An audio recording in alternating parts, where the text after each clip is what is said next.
إن الحمد لله نحمده ونستعينه ونستغفره ونؤمن به ونتوكل عليه ونعوذ بالله من شرور أنفسنا ومن سيئات أعمالنا من يهده الله فلا مضل له ومن يضلله فلا هادي له ونشهد أن لا إله إلا الله وحده لا شريك له ونشهد أن محمدا عبده ورسوله أرسله بالحق بشيرا ونذيرا وداعيا إلى الله بإذنه وسراجا منيرا أما بعد فإن خير الحديث كتاب الله وأحسن الهدي وهدي محمد صلى الله عليه وسلم وشر الأمور محدثاتها وكل محدثة بدعة وكل بدعة ضلالة وكل ضلالة في النار. أعوذ بالله من الشيطان الرجيم.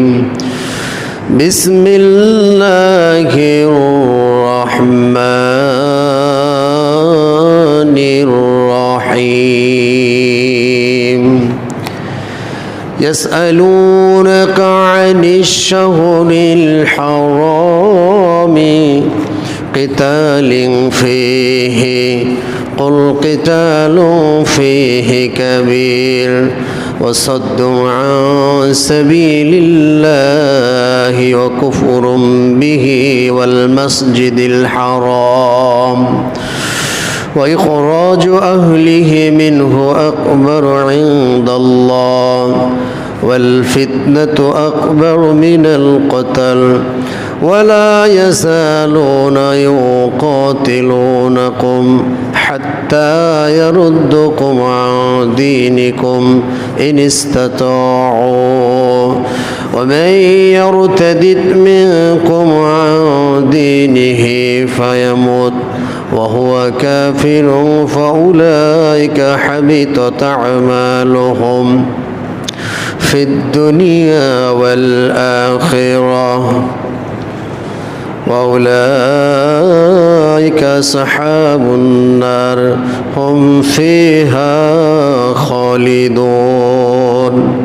عن أبي هريرة رضي الله عنه قال قال رسول الله صلى الله عليه وسلم أفضل الصيام بعد رمضان شهر الله المحرم وأفضل الصلاة بعد الفريضة صلاة الليل رواه مسلم.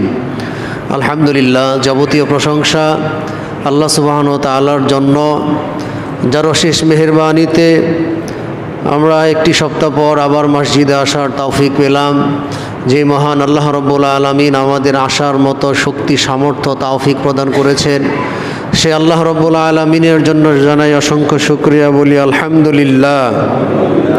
দরুদ ও সালাম বর্ষিত হোক বিশ্ব মানবতার মুক্তির দূত, যিনি পৃথিবীর বুকে এসেছিলেন সুসংবাদদাতা এবং সতর্ককারী হিসেবে। আমরা সংক্ষিপ্তভাবে সেই রাসূলের প্রতি দরুদ পেশ করি, বলি সাল্লাল্লাহু আলাইহি ওয়াসাল্লাম। সম্মানিত উপস্থিতি, আপনাদের সম্মুখে কোরআনুল কারীম সূরা বাকারার একটি আয়াত উপস্থাপন করেছি, সেই সাথে সহিহ মুসলিমের একটি হাদিস উপস্থাপন করেছি। এর উপর ভিত্তি করে সংক্ষিপ্ত সময়ে কিছু কথা বলার চেষ্টা করব ইনশাআল্লাহ। কোরআন এবং হাদিসের আলোকে আজকের সংক্ষিপ্ত আলোচনার বিষয় মুহররম মাসের গুরুত্ব, ফজিলত, করণীয় এবং বর্জনীয়। সম্মানিত উপস্থিতি, মুহররম মাস আরবি মাসের মধ্যে যেটাকে প্রথম মাস বলা হয়, মুহররম শুরু। মুহররম শব্দের অর্থই হচ্ছে সম্মানিত। তো এই যে মাসগুলি আল্লাহ সুবহানাহু ওয়া তাআলা আমাদের প্রদান করেছেন, আল্লাহ সুবহানাহু ওয়া তাআলা যেদিন থেকে আসমান এবং জমিন সৃষ্টি করেছেন, সেদিন থেকেই আল্লাহ সুবহানাহু ওয়া তাআলার গণনায় আল্লাহর কাছে 1 বছরে 12 মাস তিনি বিধিবদ্ধ করে দিয়েছেন। আল্লাহ সুবহানাহু ওয়া তাআলা বলেন, ইন্না ইদ্দাতাশ শুহুরি ইনদাল্লাহি 12 শাহরান ফি কিতাবিল্লাহি ইয়াওমা খালাকাস সামাওয়াতি ওয়াল আরদা মিনহা আরবাআতুন হুরুমুন যালিকাদ দীনুল কাইয়্যিম। আল্লাহ সুবহানাহু ওয়া তাআলা সূরা তাওবা এর 36 নম্বর আয়াতে গুরুত্বের সাথে আল্লাহ বলতেছেন, ইন্না ইদ্দাতাশ শুহুরি ইনদাল্লাহ 12 শাহরান, অর্থাৎ ফি কিতাবিল্লাহি ইয়াওমা খালাকাস সামাওয়াতি ওয়াল আরদ, আসমান এবং জমিন যিনি সৃষ্টি করেছেন, যেদিন থেকে সৃষ্টি করেছেন সেদিন থেকেই মাস গণনায় আল্লাহর কাছে মাস গণনায় হচ্ছে 12টি, আর এর ভিতরে মিনহা আরবাআতুন হুরুমুন, এর ভিতরে সম্মানিত মাস হচ্ছে 4টি, সম্মানিত অথবা নিষিদ্ধ মাস। নিষিদ্ধ মাস বলতে এই মাসের সম্মানে, এই 4টি মাসের সম্মানে এই 4 মাস কোনো প্রকার রক্তপাত, রাহাজানি, চাঁদাবাজি, ছিনতাই, হত্যা, লুণ্ঠন, মানে সব প্রকারের ইসলাম বিরোধী কাজ থেকে বিরত থাকতে বলা হয়েছে। কারণ এই মাস, এই সময়, এগুলো আল্লাহ সুবহানাহু ওয়া তাআলার কাছে অধিক সম্মানিত। আল্লাহর দেওয়া সময়, আল্লাহর দেওয়া বছর, আল্লাহর দেওয়া মাস, আল্লাহর দেওয়া তারিখ, আল্লাহর দেওয়া যে সপ্তাহ, এগুলোর ভিতরে আল্লাহ সুবহানাহু ওয়া তাআলা বলেছেন সর্বাধিক গুরুত্বপূর্ণ আল্লাহর কাছে হারাম মাস হিসেবে বিধিবদ্ধ হয়েছে 4টি মাস। তার ধারাবাহিকতা হচ্ছে 3টি, আর একটি হচ্ছে ধারাবাহিকতা ছাড়া। আমরা যদিও এর আগেও আমরা জানি নিষিদ্ধ মাস বা সম্মানিত 4টি মাস, একটি হচ্ছে জুলকদা, আরেকটি হচ্ছে জুলহিজ্জা, আরেকটি হচ্ছে এই যে মুহররম, যে মাসটা চলতেছে, এটা আল্লাহর কাছে অত্যাধিক সম্মানিত এবং গুরুত্বপূর্ণ মাস। আরেকটি হচ্ছে রজব মাস। তো এই সম্মানিত মাস আসলে আমাদের কি করণীয়, আমাদের কি করা উচিত? এই সম্মানিত মাসগুলো যখন আমরা পাব, তখন অবশ্যই যেহেতু আল্লাহর কাছে সম্মানিত, এই মাসগুলো কিভাবে আমরা সম্মানের সাথে, গুরুত্বের সাথে মহান আল্লাহ রাব্বুল আলামিনের আদেশ নিষেধগুলি পালন করব, সে বিষয়গুলি খেয়াল করা। সম্মানিত মাস যখন আগমন করবে, তখন সব থেকে বেশি বিনয়ী হওয়া, নম্র ভদ্র হওয়া, মহান আল্লাহর ইবাদতে নিজেকে নিবেদিত করা, যাবতীয় হারাম অশ্লীলতা থেকে নিজেকে বিরত রাখা এবং আল্লাহ সুবহানাহু ওয়া তাআলার প্রিয় পাত্র হওয়ার চেষ্টা করা, সর্বাধিকবার তওবা করা, দান সদকা করা, সালাত গুরুত্বের সাথে আদায় করা, সিয়াম পালন করা, আনুষঙ্গিক যত প্রকার ভালো কাজ আছে সব প্রকারের ভালো কাজগুলি এই সম্মানিত মাসে বেশি বেশি করে মহান আল্লাহর কাছে নিজেকে উপস্থাপন করা। আল্লাহ, আমি আপনার বান্দা, আমি চেষ্টা করেছি আপনার দেওয়া সম্মানিত সময়, সম্মানিত মাসকে সম্মান দেওয়ার। এইভাবে নিজেকে আমাদেরকে মহান আল্লাহর কাছে উপস্থাপন করা। কিন্তু আমরা যদি সম্মানিত মাস সম্পর্কে আমরা যদি বেখবর থাকি, আমরা যদি জানি না কিসের আবার সম্মানিত মাস, কিসের আবার দিন, কিসের আবার তারিখ, তাহলে আল্লাহর জন্য শত্রুতা, আল্লাহর জন্য মিত্রতা, শায়েখ উসাইমিন রহিমাহুল্লাহর একটা লিখিত কিতাব শত্রুতা এবং মিত্রতা, এর ভিতরে আছে যে আমরা যদি কাফের মুশরিকদেরকে বন্ধু হিসেবে গ্রহণ করে থাকি, যদি বন্ধু হিসেবে গ্রহণ করে থাকি তাহলে আমরা ক্ষতিগ্রস্ত।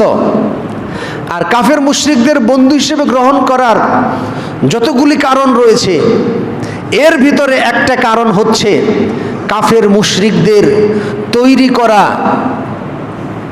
দিন, তৈরি করা তারিখ ফলো করা, তাদের তারিখগুলি মুখস্থ রাখা, আর আল্লাহর দেওয়া দিন তারিখ এগুলো ভুলে যাওয়া। আজকে আমরা কাফের মুশরিকদের বন্ধু হিসেবে গ্রহণ করেছি, এর প্রমাণে আমি যদি প্রশ্ন করি যে আজকে মুহররম মাসের কয় তারিখ? আমার বিশ্বাস 95% মানুষ এর জবাব জানে না। যদি বলি আজকে আরবি মাসের কয় তারিখ, 95% মানুষ মুসলমান দাবিদার, নিজেকে মুসলিম দাবিদার, এই জানি না আজকে আরবিতে কয় তারিখ। আমি যদি প্রশ্ন করি আজকে কয় তারিখ, ইংরেজিতে কয় তারিখ, তখন আমরা বলতে পারি যে ইংরেজিতে আজকে 4 তারিখ। তখন আমরা সহজে বলতে পারি। এই যে আরবি মাসকে ভুলে, মুহররমের মাসকে, মুহররমের তারিখকে ভুলিয়ে ইংরেজি তারিখ, এই ইংরেজরা আরবি মাস আল্লাহ সুবহানাহু ওয়া তাআলা বলেছেন 29 অথবা 30, এটা হচ্ছে আরবি মাসের গণনা। আর এই কুফফাররা তৈরি করেছে মাস যাবে 28 অথবা 30 অথবা 31। মানে কি? মহান আল্লাহ সুবহানাহু ওয়া তাআলা দেওয়ার গুরুত্বপূর্ণ তারিখকে এই মুসলমানরা যেন ভুলে যায়, মুসলমানরা যেন খেয়াল করতে না পারে, এই সিস্টেম করার জন্য এই তারিখ ঢুকিয়ে দেওয়া হয়েছে।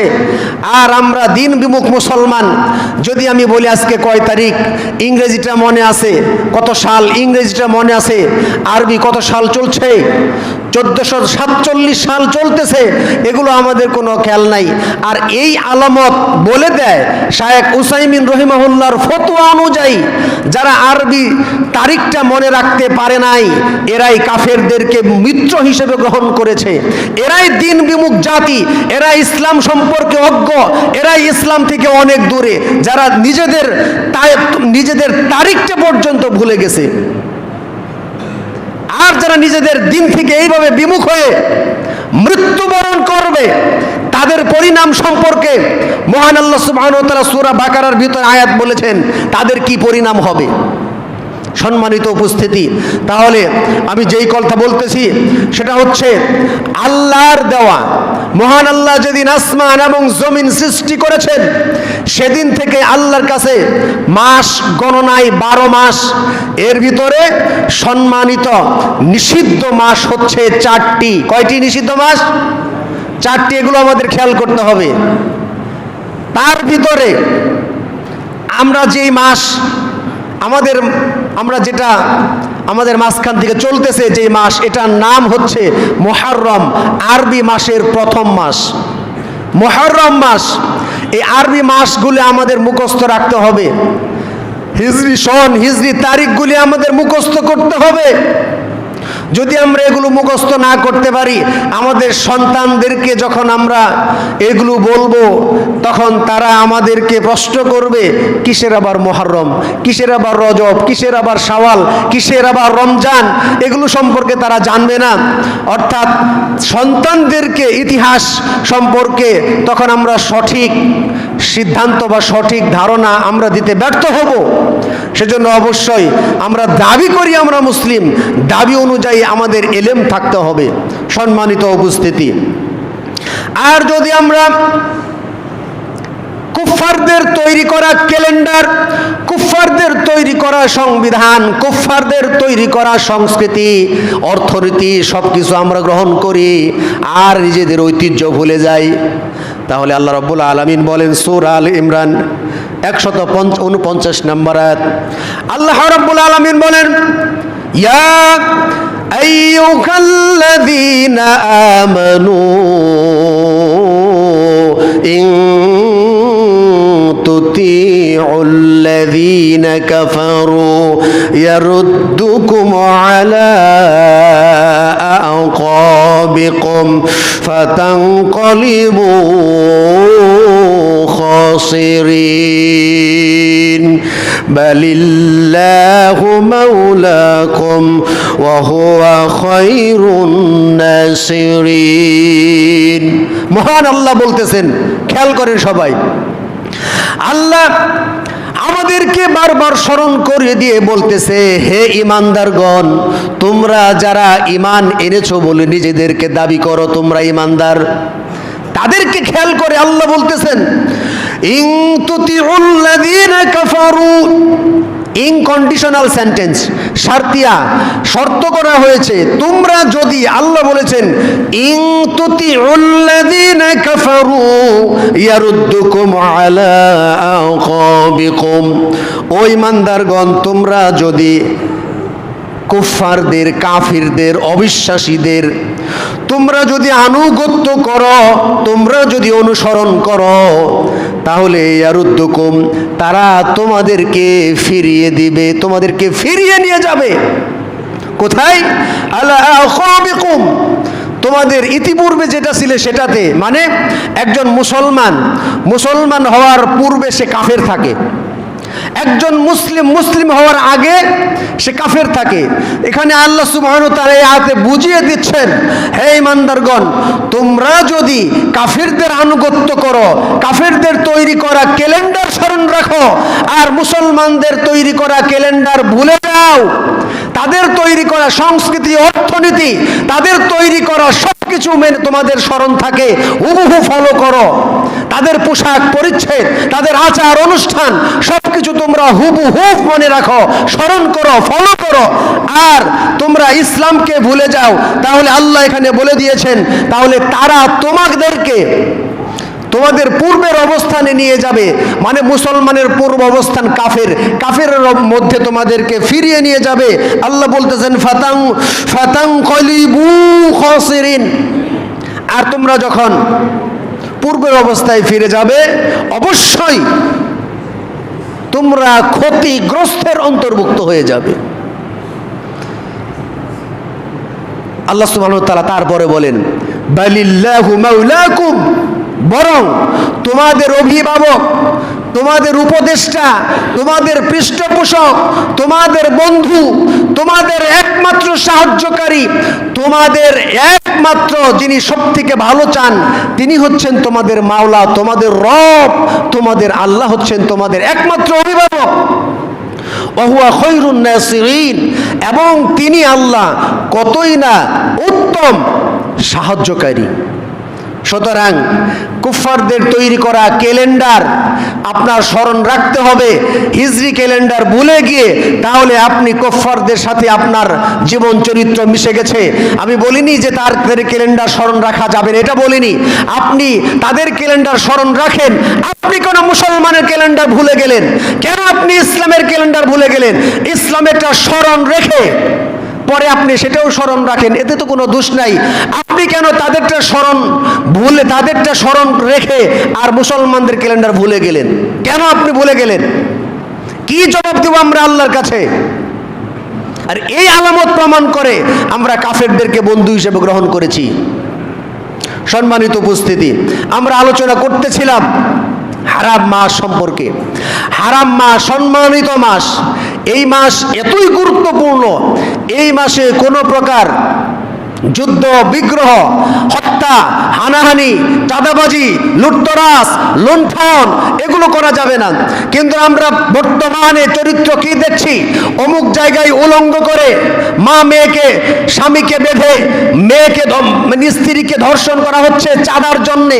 ইসলাম কি এই সম্মানিত মাসে চাঁদাবাজি করতে বলেছে? ইসলাম কি বলেছে চাঁদাবাজি করতে? ইসলাম বলেছে সম্মানিত মাসকে সম্মান দিতে। আমরা খবর শুনছি অমুক জায়গায় হত্যা, অমুক জায়গায় লুণ্ঠন, অমুক জায়গায় রাহাজানি। কেন এই পরিস্থিতি? এর এক নম্বর পরিস্থিতি হচ্ছে ইসলাম সম্পর্কে, সম্মানিত মাস সম্পর্কে আমাদের কোনো ধারণাই নাই, আমাদের কোনো জ্ঞানই নাই যে সম্মানিত মাস আসলে কিভাবে আমাদের জীবনযাপন করতে হয়। সম্মানিত উপস্থিতি, মহান আল্লাহ সুবহানাহু ওয়া তাআলা রাসূল সাল্লাল্লাহু আলাইহি সাল্লামের মাধ্যমে আমাদেরকে জানিয়ে দিচ্ছেন। আল্লাহ সুবহানাহু ওয়া তাআলা বলেন يسألونك عن الشهر الحرام قل قتال فيه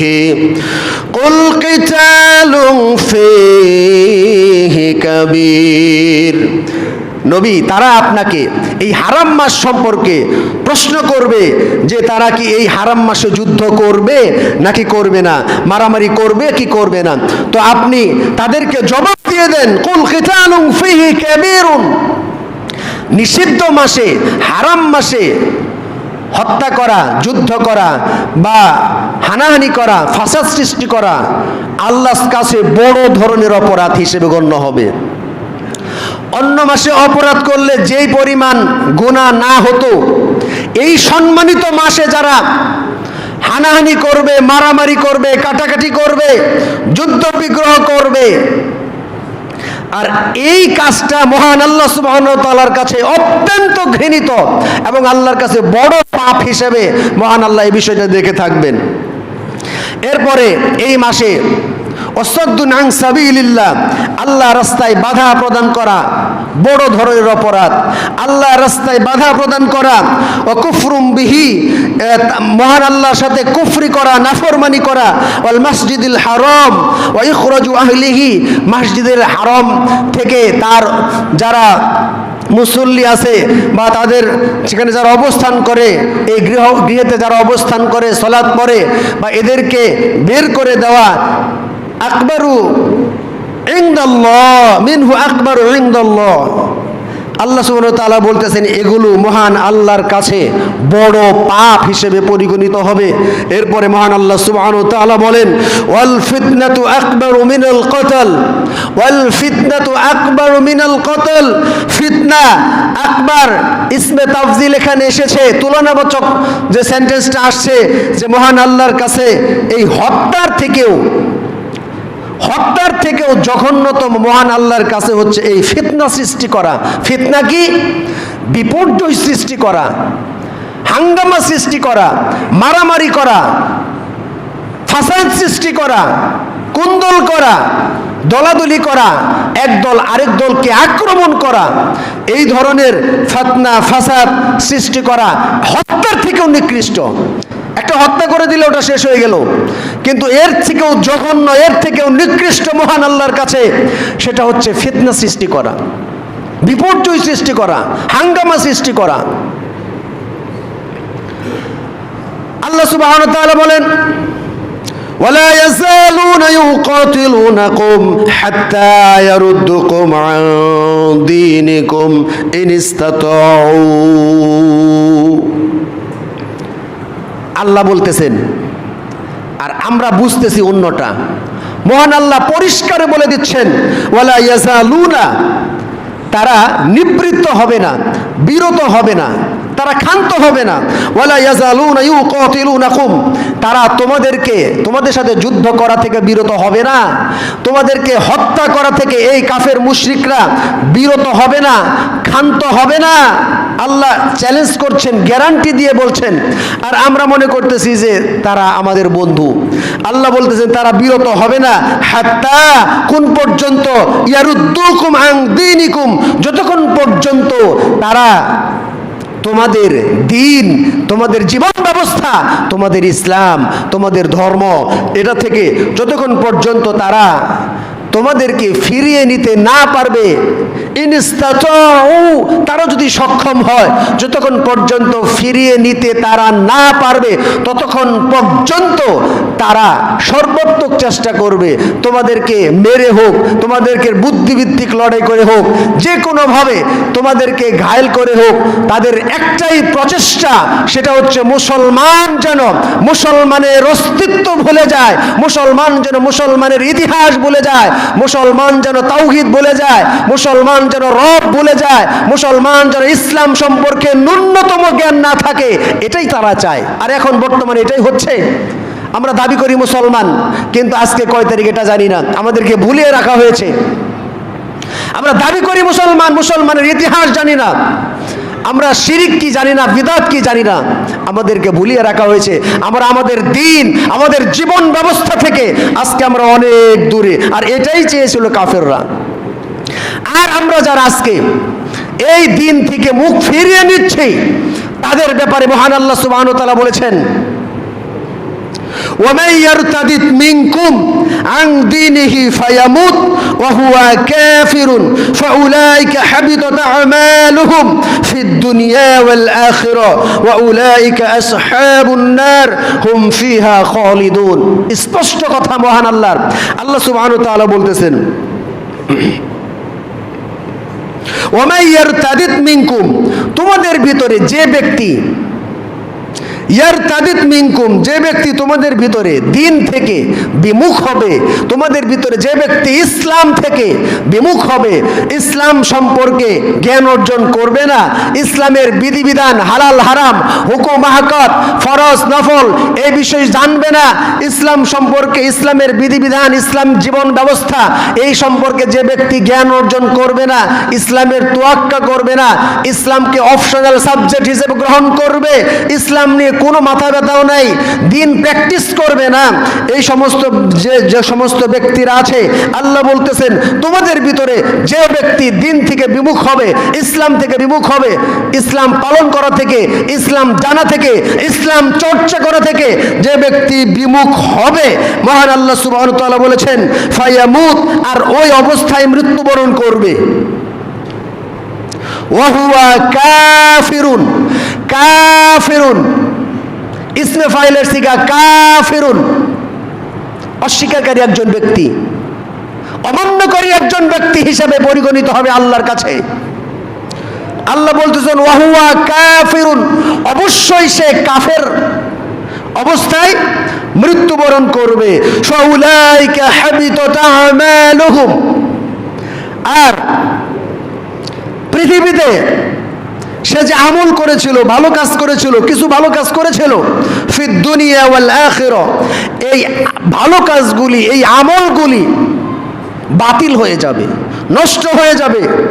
ওয়া উলাইকা আসহাবুন নার হুম ফিহা খালিদুন, এবং সে আসহাবুন নার জাহান্নামের অধিবাসী হবে, হুম ফিহা খালিদুন, এবং সেখানে সে সারা জীবন থাকবে, চিরস্থায়ীভাবে থাকবে। চিরস্থায়ীভাবে জাহান্নামী কারা? যারা দিন থেকে বিমুখ হয়ে মৃত্যুবরণ করেছে, এর মানে কাফের অবস্থায় মৃত্যুবরণ করেছে, কাফের অবস্থায় মৃত্যুবরণ করার কারণে এরা চিরস্থায়ী জাহান্নামে যাবে, কোনো দিন জান্নাতে যাবে না। আর এই মিশন বাস্তবায়ন করতে চায় কাফেররা, যে মুসলমানরা যেন কাফের হয়ে মৃত্যুবরণ করে, এরা যেন চিরস্থায়ী কাফের হয়ে মৃত্যুবরণ করে, এর জন্য যা যা করা দরকার সব কিছু সুন্দর করে সাজিয়ে রেখেছে, যে এইভাবে চললে তুমি কাফের হয়ে মৃত্যুবরণ করবে। জানার বিষয় হচ্ছে, কোনো ব্যক্তি যদি দিন থেকে বিমুখ হয়ে মৃত্যুর আগে সে যদি বুঝতে পারে যে আমি তো দিন থেকে বিমুখ হয়ে যাচ্ছি, সে যদি উপলব্ধি করতে পারে আমি তো ইসলাম ছেড়ে দিচ্ছি, আমার তো এইভাবে চললে হবে না, আমাকে দিন পালন করতে হবে, এই বিষয়টা উপলব্ধি করতে পেরে সে যদি তওবা করে মৃত্যুবরণ করে, তবে সে কাফের অবস্থায় মরবে না। কিন্তু কি গ্যারান্টি আপনার আছে? আপনি যেইভাবে ইসলাম বিমুখ হয়ে যেইভাবে জীবনযাপন করতেছেন, আপনি কি গ্যারান্টি দিতে পারবেন মৃত্যুর আগ মুহূর্তে আপনি তওবা করে ভালো হয়ে যাবেন? মহান আল্লাহ সুবহানাহু ওয়া তাআলা আপনার অতীত, আপনার ভবিষ্যৎ, আপনার অন্তর, চিন্তা চেতনা সব কিছু তিনি জানেন। সুতরাং আলোচনা শোনার সঙ্গে সঙ্গে তওবা করে ফিরে আসুন। মসজিদের সালাত পর্যন্ত আপনি বেঁচে থাকবেন এই গ্যারান্টি আপনার নাই, সালাত পড়তে পারবেন এই গ্যারান্টি আপনার নাই। সুতরাং মৃত্যু যেহেতু খুবই নিকটে, ক্যান্সার, একজন ব্যক্তির ক্যান্সার হয়েছে সঙ্গে সঙ্গে মারা যাবে বিষয়টা এরকম না, সে অনেক দিন বেঁচে থাকতে পারে।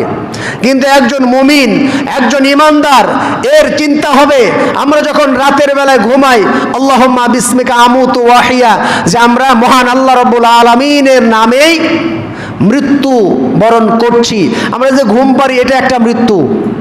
এই যে মৃত্যুবরণ করি প্রতিদিন, এই মৃত্যু থেকে যদি মহান আল্লাহ রাব্বুল আলামিন আমাদেরকে না জাগায় দেয়, যদি আবার জীবন আমাদের না দেয়, তাহলে অমনি শেষ। তো আমরা তো আল্লাহর নামে মৃত্যুবরণ করি রাতে, আবার মহান আল্লাহর নামে উঠে পড়ি, মহান আল্লাহ আমাদের উঠায় দেয়। এই যে আমাদের জীবন এবং মৃত্যু, আমার একজন মুমিন সেইভাবে চিন্তা করবে যে আমি এখন ঘুম আসছি, সকাল আমি জেগে উঠতে পারবো কি পারবো না ওটা আমার কোনো গ্যারান্টি নাই। এইভাবে জীবনযাপন করতে হবে। আপনি ক্যান্সারের রোগী, আপনি অপারেশনের রোগী, আপনি অনেক দিন বাঁচতেও পারেন, কিন্তু একজন মুমিনের চিন্তা থাকবে যে আমি যে কোনো মুহূর্তে যে কোনো সময় মৃত্যুবরণ করতে পারি, সুতরাং ওইভাবেই আমার জীবনটা পরিচালনা করতে হবে। বুদ্ধিমান ওই ব্যক্তি যে ব্যক্তি মৃত্যুর কথা স্মরণ করে আখিরাত কেন্দ্রিক চিন্তা ভাবনা করে তার জীবন সাজায়, ওই লোকটা হচ্ছে বুদ্ধিমান। আর যে মৃত্যুর কথা স্মরণ করে না, আখিরাত কেন্দ্রিক কোনো চিন্তা চেতনা, কোনো মিশন নাই, এই লোকটা বুদ্ধিমান নয়। সম্মানিত উপস্থিতি, তাহলে আমরা আলোচনা করতেছিলাম মহরম মাসের ফজিলত সম্পর্কে, মহরম মাসের করণীয় বর্জনীয়। করণীয়র ভিতরে এই মাসের, আমি তো বললাম এই মাসে যত বেশি ভালো কাজ, সেটা দান সদকা, ইয়াতিম মিসকিন অভাবী, এরপরে মানে যত প্রকারের ভালো কাজ, ভালো কথা, কল্যাণকর কাজ আমাদের জানা আছে, সব কিছুই এই মাসে করতে হবে। সিয়াম, নফল সিয়াম পালন করা, সলাত আদায় করা, সলাতগুলি গুরুত্ব দেওয়া, কোরআন তেলাওয়াত করা, কোরআন এবং হাদিস নিয়ে গবেষণা করা। তা না করে আমরা কি করি, পরস্পর আলোচনা করি কিভাবে আরেকজনকে টিটকারি মারতে হয়, ওগুলো নিয়ে আমরা হাসাহাসি করি, অট্ট হাসি মারি। কিভাবে হাসাহাসি করে টিটকারি মারা যায়, কিভাবে কার সমালোচনা করা যায়, ওগুলো নিয়ে আমরা খুব পারি। কিন্তু আমাদের উচিত ছিল ইসলাম নিয়ে গবেষণা করা, এই মাসে আমাদের কি কি আমল করা উচিত, এই বিষয়গুলি নিয়ে চিন্তা করা। সম্মানিত উপস্থিতি, সহিহ মুসলিমের 2645 নম্বর হাদিস, আবু হুরায়রা থেকে বর্ণিত, রাসূল সাল্লাল্লাহু আলাইহি ওয়াসাল্লাম বলেছেন, আফদালুস সিয়ামি বা'দা রমাদান শাহরুল্লাহিল মুহাররম। রমজানের সিয়ামের পরে, রমজান মাসের সিয়াম, ফরজ সিয়াম, এরপরে সর্বাধিক গুরুত্বপূর্ণ ফজিলতপূর্ণ সিয়াম শাহরুল্লাহিল মুহাররম, মহান আল্লাহর কাছে এটা হচ্ছে এই মুহররম মাসের সিয়াম। ইমাম রিয়াজুস সলিহিনের লেখক ইমাম নববী রহিমাহুল্লাহ বলেন, এখানে শুধু যে আশুরার 10 দিনের সিয়াম এটাই গুরুত্বপূর্ণ বিষয় এরকম না। ইমাম নববী রহিমাহুল্লাহর ব্যাখ্যা হচ্ছে এই মুহররম মাসটাই সে যদি ইচ্ছা করে নফল সিয়াম বেশি বেশি পালন করে, এটা আল্লাহর কাছে অধিক গুরুত্বপূর্ণ। এই হাদিসের ব্যাখ্যায় তিনি এইভাবে ব্যাখ্যা দিয়েছেন। তো এরপরে তিনি বলেছেন, ওয়া আফদালুস সালাতি বা'দাল ফরিদতি সালাতুল লাইল, ফরজ সালাতের পরে মহান আল্লাহর কাছে সবচেয়ে গুরুত্বপূর্ণ সলাত হচ্ছে রাতের সলাত, অর্থাৎ তাহাজ্জুদের সলাত আমরা যেটা বলি, এই রাতের সলাত মহান আল্লাহ রাব্বুল আলামিনের কাছে ফরজ সলাতের পরে সর্বাধিক গুরুত্বপূর্ণ। যারা রাতের সলাত পড়ে, সলাত পড়ে রাতে, দিনে মর্যাদা দেয় মহান আল্লাহ তাকে। যে ব্যক্তি রাতে সলাত পড়ে, এই লোকটার আমল মহান আল্লাহ সংশোধন করে দেয়। যে ব্যক্তি রাতে সলাত পড়ে, মহান আল্লাহ তার কাজগুলি সহজ করে দেয়। যে ব্যক্তি রাতে সলাত আদায় করে, এই ব্যক্তির অস্পষ্টতা মহান আল্লাহ দূর করে দেয়, তাকে স্পষ্ট ভাষী করে, তার চেহারায় মহান আল্লাহর পক্ষ থেকে অটোমেটিকলি নূর দিয়ে দেন।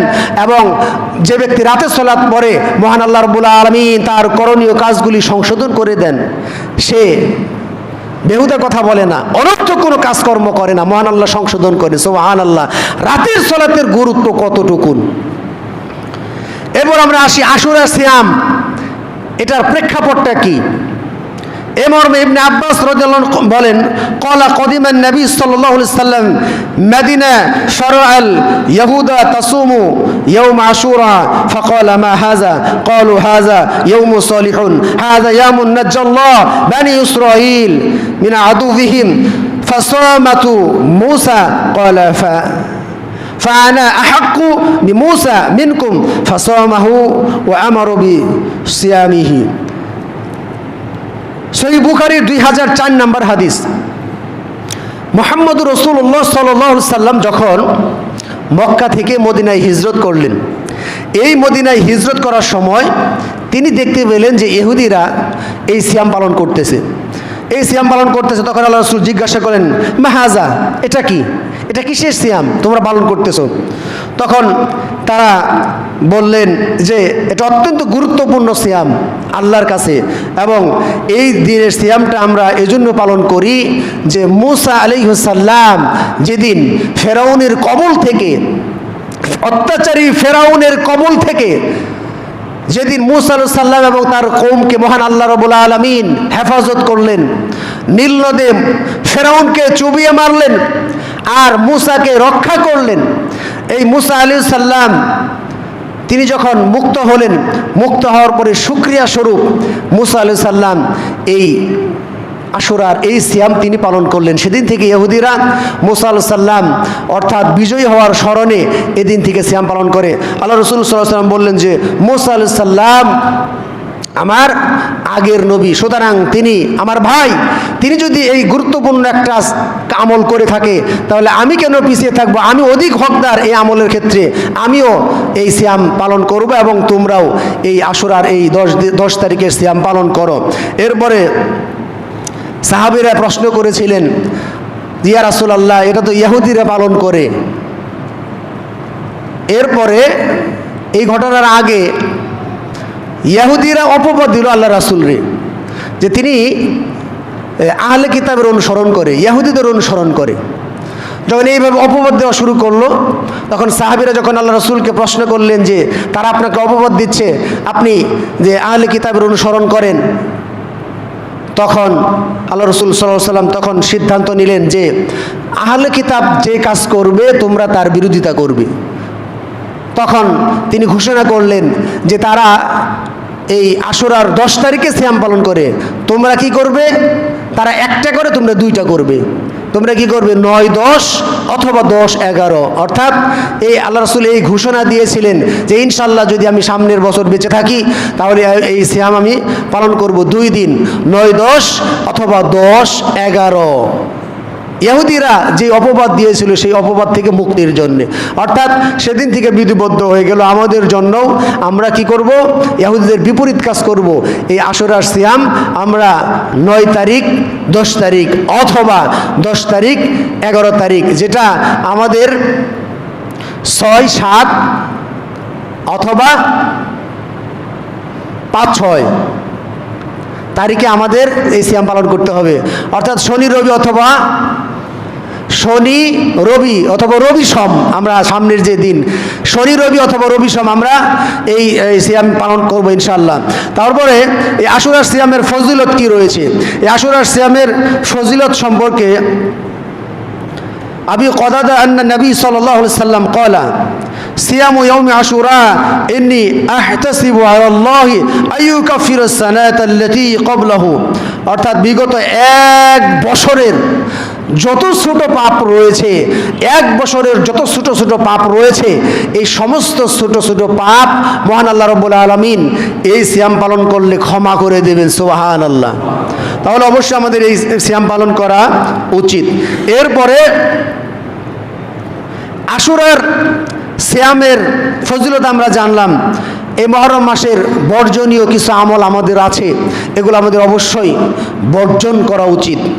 এর ভিতরে যেমন এই মর্মে আব্দুল্লাহ ইবনে মাসউদ রাদিয়াল্লাহু আনহু তিনি বলেন, ক্বালা নবী সাল্লাল্লাহু আলাইহি সাল্লাম লাইসা মিন্না মান লাতামাল খুদুদা ওয়া শাক্কাল জুয়ুবা ওয়া দাআ বিদাওয়াল জাহিলিয়া। সহিহ বুখারীর 1294 নম্বর হাদিস।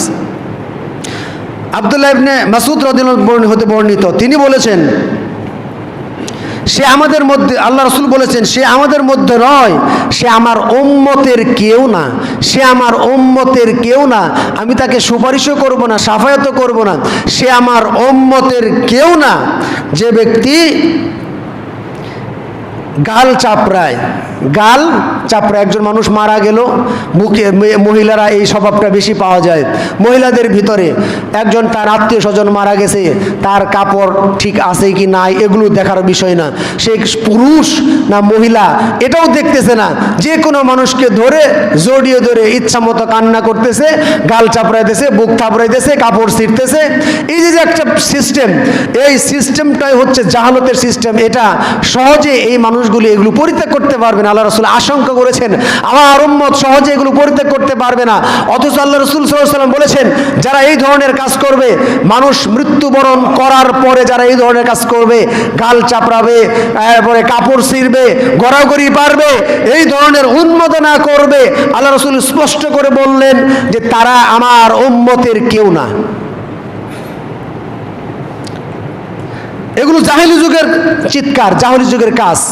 এর আগে আমরা বলেছিলাম মুসনাদ আহমেদের 2127 নম্বর হাদিস যে একজন মানুষ মৃত্যুবরণ করবে আর তার মৃত্যুতে শোকাহত হয়ে তার চোখ দিয়ে পানি পড়বে, চোখ দিয়ে পানি পড়বে, কষ্ট পাবে, কষ্টে চোখ দিয়ে পানি পড়বে, এটা হচ্ছে রহমত। কিন্তু মুখ দিয়ে কোনো শব্দ হবে না। আবার বোঝায়, চোখ দিয়ে পানি পড়বে, মুখ দিয়ে শব্দ হবে না। কিন্তু মহিলাদের ভিতরে বিভিন্ন এই যে মৃত্যুবরণ করেছে তার বিভিন্ন স্মৃতি স্মরণ করে বিভিন্ন ছন্দ বলে বলে মানুষকে জানিয়ে বোঝায় যে তার জন্য, তার ব্যথায় ব্যথিত দ্বিতীয় কেউ নাই, তার জন্য সে এত কষ্ট পাইছে, তার বিভিন্ন গল্প কাহিনী বলে বলে মানুষকে আকৃষ্ট করে। আমি আবার বলি, চোখ দিয়ে পানি পড়বে এটা হচ্ছে রহমত, মুখ দিয়ে শব্দ হবে এটা হচ্ছে রহমত না, এটা হচ্ছে গজব, আর এটা হচ্ছে শয়তানের পক্ষ থেকে। মুখ দিয়ে যারা শব্দ করবে এটা শয়তানের পক্ষ থেকে, চোখ দিয়ে পানি পড়বে আল্লাহর পক্ষ থেকে। সুতরাং মানুষ মারা যাওয়ার পরে কোনো প্রকারের যে আপনার হাই হুতাশ করা এগুলো করা যাবে না। মানুষ মরার সাথে সাথে সর্বপ্রথম বাক্য হবে কি জানেন?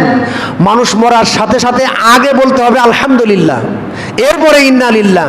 আমরা মনে করি ইন্না লিল্লাহ আগে, না, মানুষ মরার সাথে সাথে আগে আলহামদুলিল্লাহ, মহান আল্লাহর প্রশংসা, এরপরে বলতে হবে ইন্না লিল্লাহ।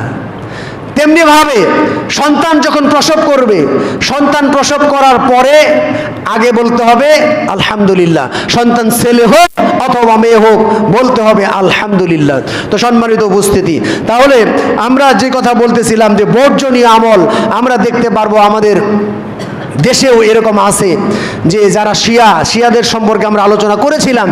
এরা কি করবে? এই 10 তারিখে আপনারা দেখতে পাবেন যে তারা বিভিন্ন লোহা, কাঁচি, ছুরি, তরোয়ার বা আরও অনেক কিছু, এগুলো দিয়ে তারা নিজেরাই নিজেদের শরীরে আঘাত করে রক্তাক্ত করবে।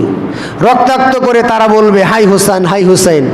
এইভাবে তারা রক্তাক্ত করে তারা যে বিষয়টা বোঝাতে চাচ্ছে ওটা ইসলামের সাথে কোনো সম্পর্ক নেই। আপনাদের আরেকটু বুঝাই। হাসান রাদিয়াল্লাহু তাআলা আনহু হুসাইনের ভাই। হাসান রাদিয়াল্লাহু তাআলা ঐতিহাসিক সূত্রে তিনি বিষ প্রয়োগের মাধ্যমে তিনি মারা যান। তো হাসানের নামে তো কেউ এরকম মাতম করে না, হাই হাসান, হাই হাসান। হুসাইনের নামে কেন মাতম করা হয়? এটা শিয়াদের কল্পকাহিনী। আরো বোঝাই, নিঃসন্দেহে হাসান এবং হুসাইনের মর্যাদা অনেক বেশি, নিঃসন্দেহে তাদের মর্যাদা অনেক বেশি। মুহাম্মদ রাসূলুল্লাহ সাল্লাল্লাহু আলাইহি সাল্লামের নাতি ফাতেমা রাদিয়াল্লাহু তাআলা আনহার ছেলে, আলী রাদিয়াল্লাহু তাআলা আনহুর ছেলে, নিঃসন্দেহে তাদের মর্যাদা অনেক বেশি। কিন্তু তাদের থেকেও মর্যাদাবান লোক পৃথিবীতে ছিল না। তাদের থেকে মর্যাদাবান কে? তাদের থেকে মর্যাদাবান ছিল আবু বকর রাদিয়াল্লাহু তাআলা আনহু। তার মৃত্যুতে কেউ তো বলে না high Abu Bakr, high Abu Bakr. এরপরে ওমর রাদিয়াল্লাহু তাআলা আনহু, যাকে বলা হয়েছে পরবর্তীতে নবী হওয়ার মতো যত যোগ্যতা দরকার সবগুলো যোগ্যতা ওমর রাদিয়াল্লাহু তাআলা ছিল। তিনি মারা যাওয়ার পরে কেউ তো হাই ওমর, হাই ওমর বলে নাই। তিনি কিভাবে মৃত্যুবরণ করেছে? ফজরের সালাতরত অবস্থায় আবু লুলু ফিরোজ অগ্নিপূজক, এই শিয়াদের ভিতরে এক ব্যক্তি ওমর রাদিয়াল্লাহু তাআলা আনহুকে নির্মমভাবে হত্যা করেছে ফজরের অন্ধকারাচ্ছন্ন সময়ে। ওমর রাদিয়াল্লাহু তাআলা আনহুকে নিয়ে তো হাই ওমর, হাই ওমর বলা হয় না। ওসমান রাদিয়াল্লাহু তাআলা আনহু কোরআন তেলাওয়াত করতে করতে তাকেও শহীদ করেছে এই শিয়ারাই। ওসমানকে হত্যা করেছে, আলীকে হত্যা করেছে এই শিয়ারাই। তাদেরকে নিয়ে তো কোনো প্রকার হাই আলী, হাই ওমর, হাই আবু বকর এগুলো বলা হয় না। আরো গুরুত্বপূর্ণ বিষয়, ইসলাম মুহাম্মদ রাসূলুল্লাহ সাল্লাল্লাহু আলাইহি সাল্লাম কমপ্লিট করে গেছেন।